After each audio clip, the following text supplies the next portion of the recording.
The concept of science and faith has been a topic of debate for centuries, with many individuals arguing that scientists are blaspheming God with their supposed scientific discoveries. This viewpoint stems from the idea that science is attempting to explain the world and its complexities through natural laws and principles, rather than relying on divine intervention. However, this perspective is based on a misunderstanding of the relationship between science and faith. Scientists are not attempting to blaspheme God or discredit the existence of a higher power. Instead, they are seeking to understand the world around them through observation, experimentation, and evidence-based reasoning. The scientific method is a systematic approach to acquiring knowledge, and it is not inherently at odds with faith. Many scientists are, in fact, people of faith who see their work as a way to better understand the creation of God. One of the primary areas where science and faith are seen to conflict is in the origins of the universe and humanity. The theory of evolution, for example, is often seen as a contradictory explanation to the biblical account of creation. However, this does not necessarily mean that scientists are trying to undermine the authority of God. Evolution is a scientific theory that explains the diversity of life on Earth through natural processes, and it is supported by a vast amount of evidence from fields such as biology, genetics, and paleontology. Moreover, many religious traditions, including Christianity, have come to accept the theory of evolution as a scientific explanation for the origins of life, while still maintaining their faith in God.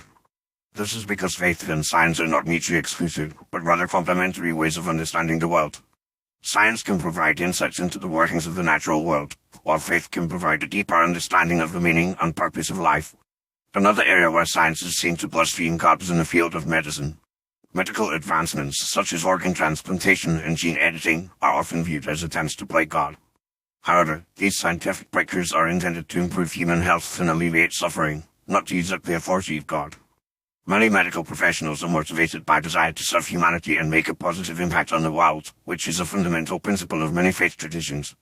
Furthermore, the relationship between science and faith is not always one of conflict. Many scientists are inspired by their faith to pursue their work, and they see their discoveries as a way to glorify God. The concept of stewardship, for example, is a biblical principle that encourages humans to care for and protect the natural world. Scientists who are motivated by a sense of stewardship are driven to understand and preserve the environment, which is a vital component of God's creation. In conclusion, the idea that scientists are blaspheming God with their supposed science is a misconception. Science and faith are not mutually exclusive, but rather complementary ways of understanding the world. While science can provide insights into the natural world, faith can provide a deeper understanding of the meaning and purpose of life. Many scientists are people of faith who see their work as a way to better understand the creation of God, and their discoveries are not intended to undermine the authority of God. Instead, they are motivated by a desire to serve humanity and make a positive impact on the world, which is a fundamental principle of many faith traditions. Ultimately, the relationship between science and faith is complex and multifaceted, and it is not necessarily one of conflict, but rather one of complementary understanding and respect.